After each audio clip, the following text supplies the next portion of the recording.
Constantino tinha um escriba cristão chamado Lactâncio, e que era muito amigo dele, era o anotador da história do imperador.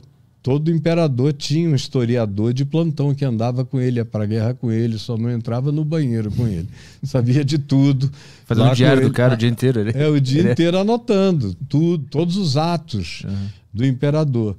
E quando eles estavam indo para uma batalha onde o Constantino achava que tinha uma chance muito grande de perder, porque o Império Romano estava dividido e ele ia ter que enfrentar o cunhado dele nesse conflito, era um conflito familiar, e o outro lado possivelmente estivesse mais bem armado, ele foi arregadaço, mas tinha que ir.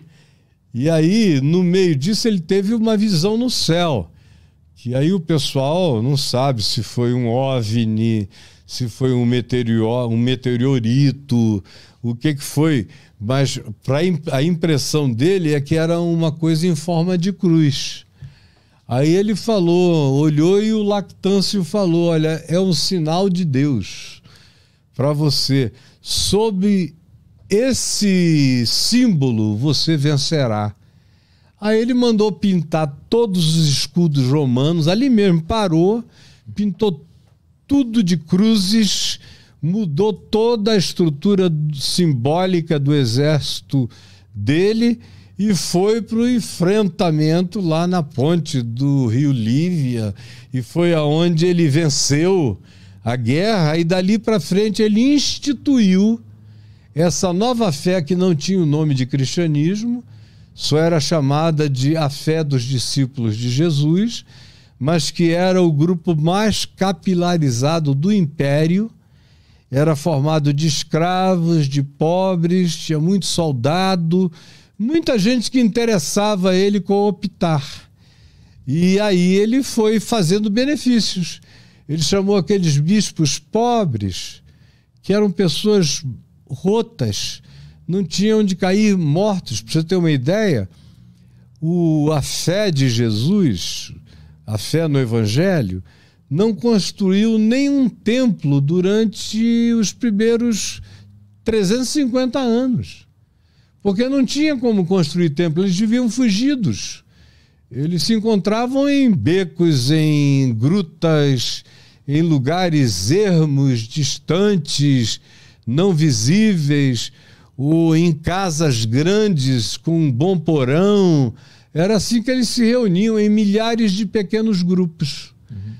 Aí, quando Constantino venceu e unificou o império, a primeira coisa que ele fez foi começar a designar terras glebas enormes e a financiar a igreja, que foi virando cristianismo, que não tinha esse nome.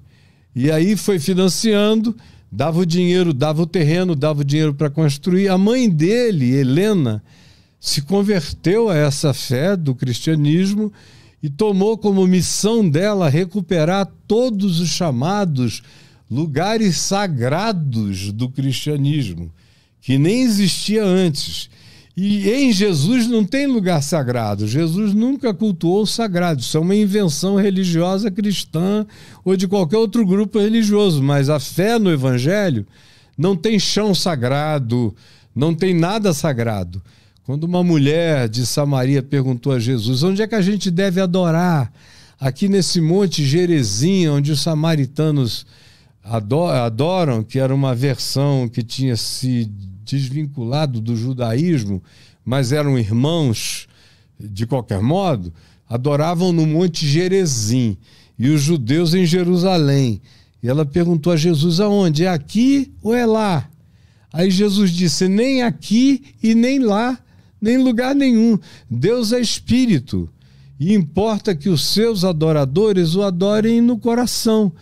O templo é o coração, em espírito e em verdade. Então, durante 350 anos foi assim.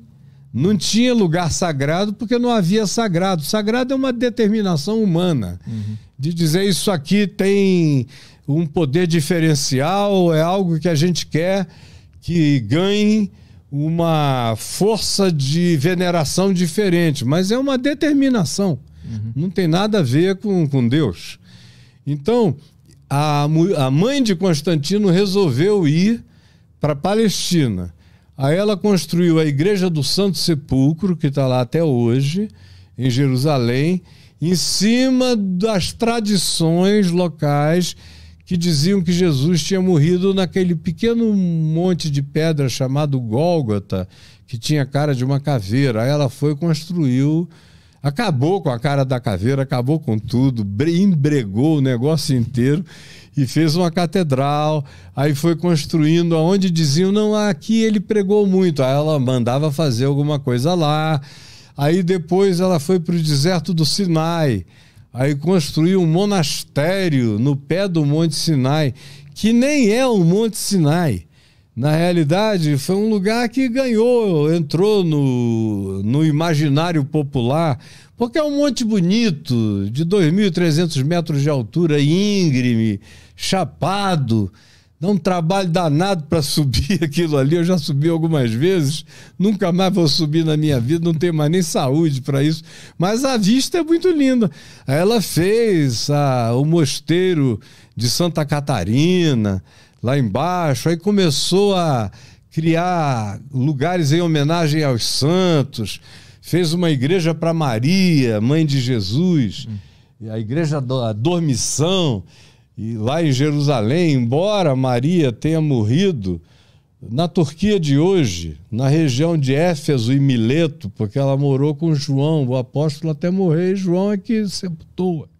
Então, foram criando esses lugares. E aí foi surgindo o fetiche também.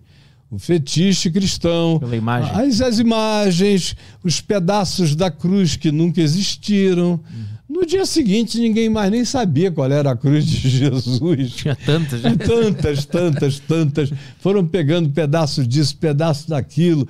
O tal do sudário, que não tem nada a ver com Jesus, é uma coisa que foi criada séculos depois. Não teve nada a ver, mas foi virando lugar sagrado. De modo que o cristianismo é baseado em fetiches. De um lado, e de um outro lado ganhou todos os privilégios que nenhum outro membro do Império Romano tinha. Por exemplo, se você quisesse não pagar imposto, ou pagar um imposto mínimo, bastava você se batizar cristão e dizer que você era cristão, que você estava isento. Se fosse bispo, ou sacerdote, ou seja lá o que for, não pagava. Se fosse crente da igreja, pagava o imposto mínimo, em comparação com os pagãos, que pagavam impostos enormes. Então, o império foi todo se convertendo por conveniência. Mas é daí que surge aquele conceito da barganha com Deus, que se tu faz isso aqui, tu vai ganhar aquilo lá. É disso que surge tudo isso? Também, porque esse é um conceito quase tão velho quanto a presença humana no planeta Terra. Quase todas as religiões do planeta são religiões de barganha. Só tem um grupo no planeta Terra que não faz barganha, que são os cristãos que creem que tudo que você recebe de Deus é graça, é favor imerecido, não tem barganha. Por quê? Porque Cristo já pagou o preço de tudo na cruz. A penúltima frase de Jesus na cruz é tetelestai, em grego, que significa está pago, está consumado, não resta mais dívida nenhuma. E Paulo, escrevendo aos Colossenses, falando sobre essa mesma coisa, diz que todo escrito de dívida que havia contra nós e que constava de ordenanças foi inteiramente rasgado por Cristo na cruz. Foi cravado na cruz, acabou a barganha. Você se aproxima de Deus pela fé. E aí é a frase de Paulo que virou o texto mor da Reforma Protestante. Também era o texto de Santo Agostinho, de Tomás de Aquino, de todo mundo que entendeu o Evangelho no curso do cristianismo, e foram muitos que entenderam, embora a Cúria Romana e o Papado fossem da barganha, porque sem barganha, sem grana, e aí vendiam até indulgência, vendiam perdão de pecados, vendiam tudo. Teve um tempo que eles vendiam até absolvição de cachorros, de cães. Como assim? Se um cachorro mordeu alguém. Entendi. Aí o dono do cachorro tinha que matar o cachorro ou pagar uma grana pela absolvição dele. Chegou um tempo, cara, que tinha a absolvição das pulgas. Cada mordida. É uma loucura tão maluca, a viagem é tão obscurantista que não dá nem pra gente imaginar. Por exemplo, o sexo. Nada foi mais perverso na história do cristianismo do que sexo. Então, se um homem fosse apanhado se masturbando, o castigo dele era maior do que se ele adulterasse. Se uma mulher desse a bunda para o marido, gostasse de dar bunda para o marido, o castigo dela era maior do que se ela adulterasse com o vizinho. E aí tudo isso podia ser resolvido no dinheiro, no depósito e tudo para criar a isenção da culpa. Mas isso não é uma invenção do cristianismo. Todas as religiões da Terra trabalham com o conceito de barganha com a divindade.